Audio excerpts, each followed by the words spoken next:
Media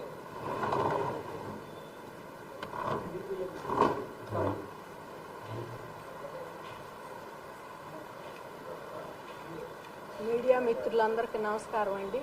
అట్లాగే బాలకోటయ్య గారికి, నాగేంద్ర గారికి, పక్కన వెంకటేశ్వరరావు గారికి నమస్కారం అండి. ఇవాళ జగన్మోహన్ రెడ్డి గారు శాంతి భద్రతలు అయిపోతున్నాయని రాష్ట్రపతి పాలన పెట్టమంటున్నారు. శాంతి భద్రతకి విఘాతం కలుగుతుందని, ఆయనకి ప్రతిపక్ష హోదా లేదని రాష్ట్రపతి పాలన పెట్టమంటున్నాడు. ప్రజాస్వామ్యం చచ్చిపోయిందని నేను సేవ్ డెమోక్రసీ అని పెట్టుకున్నాడు కదా అసెంబ్లీలో, దానికోసం పెట్టమంటున్నారో తెలియదు కానండి. ఆయన వచ్చిన తర్వాత అమరావతి రాజధాని లేదు, ఇచ్చేటప్పుడు మెదలకుండా కూర్చున్నాడు.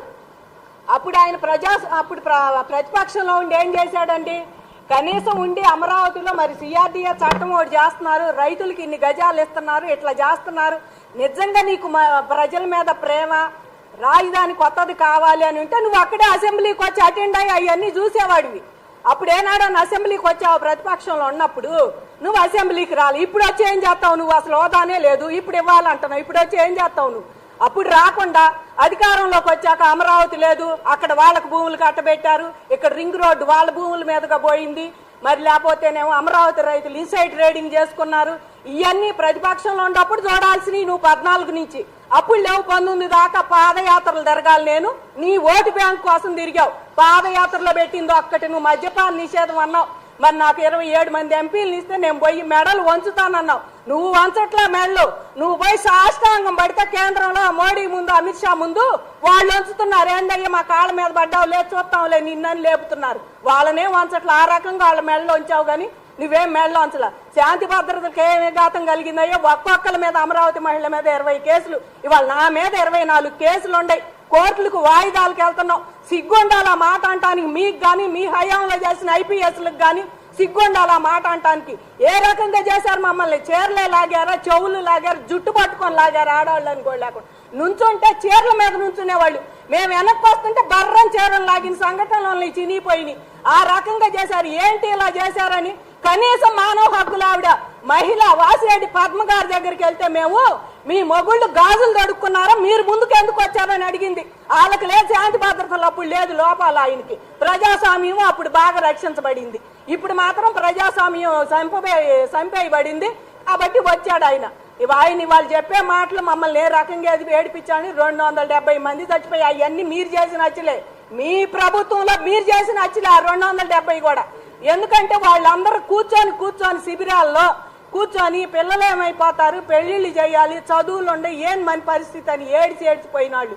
మీకు తెలియదేమో, రాష్ట్రపతి పాలన నీ ప్రభుత్వంలో 1000-108 సార్లు పెట్టాలి. నిజం మాట్లాడాలంటే అన్ని సార్లు పెట్టాలని పోవాలి అందరూ కూడా.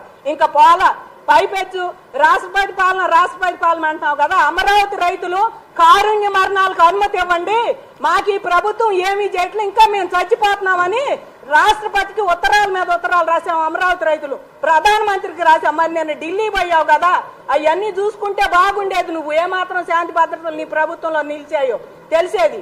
ఒకటే చెబుతున్నాడు జగన్మోహన్ రెడ్డి గారు, ప్రతిపక్షం నీకు లేదు, 11 మందికి ప్రతిపక్ష పార్టీ రాదని అందరికీ తెలుసు.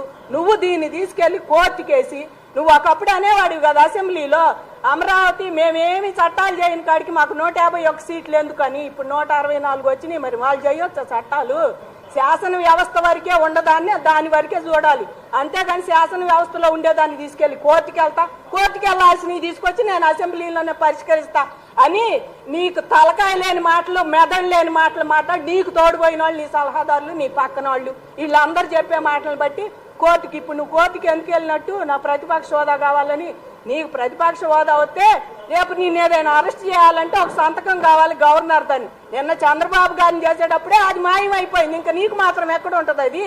కాబట్టి నీకు ప్రతిపక్ష హోదా లేదు, ఏమీ లేదు. మీరందరూ శుభ్రంగా 10 మంది ఇంట్లో కూర్చుంటే బాగుంటుంది అనుకుంటామండి. నీతో పాటు 11 మంది ఎందుకంటారా? మీరు వచ్చిన కాడి నుంచి ఇవాళ ఆంధ్రప్రదేశ్కి ఏమీ లేకపోయినా ఏయో కొన్ని పరిశ్రమలు వస్తున్నాయని, ఏయో వస్తున్నాయి, అయ్యి కొంచెం ముందుకెళ్తుంది ఆంధ్రప్రదేశ్ అని కూటమిలు అందరూ ఆశగా ఎదురు చూస్తున్నారు. ఆ వైపే సాగుతున్నాయి చర్చలు కూడా. ఇవాళ మీరు వచ్చి శాంతి భద్రతలు లేవు, రాష్ట్రపతి పాలన అంటే వచ్చే వాళ్ళు కూడా వెనక్కబొమ్మని. నిజంగా మీకు ఆంధ్రప్రదేశ్ మీద ఏమాత్రం ప్రజల మీద ప్రేమ ఉంటే మీరు ఇవన్నీ చూసి చెయ్యేస్తారు. 10 మంది కూడా వెనక్కి కూర్చొని మా నియోజకవర్గానికి అవి కావాలయ్యా ఈ కావాలని రిక్వెస్ట్ గా ముఖ్యమంత్రినో స్పీకర్ గారినో మాట్లాడతాం రిక్వెస్ట్ చేస్తే మిమ్మల్ని కాదనే వాళ్ళు ఎవరూ లేరు అక్కడ అసెంబ్లీలో. అలాంటిదేమీ లేకుండా ఇళ్లలో కూర్చొని మైకు దొరికిందని ఒకడేమో భిక్షగాళ్ళు అంటాం, ఒకడేమో ఏంది శ్వేతపత్రాలు విడుదల చేయాలంటాం.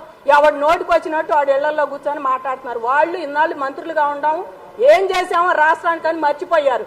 మీ నియోజకవర్గానికి రోడ్లు వేయమని అడిగి సావండి. ఇప్పటికైనా మేము కోరుకునేది అదే. వాళ్ళని ఇప్పుడు గెలిచిన వాళ్ళైనా నియోజకవర్గానికి రోడ్లు వేయమని అడగండి.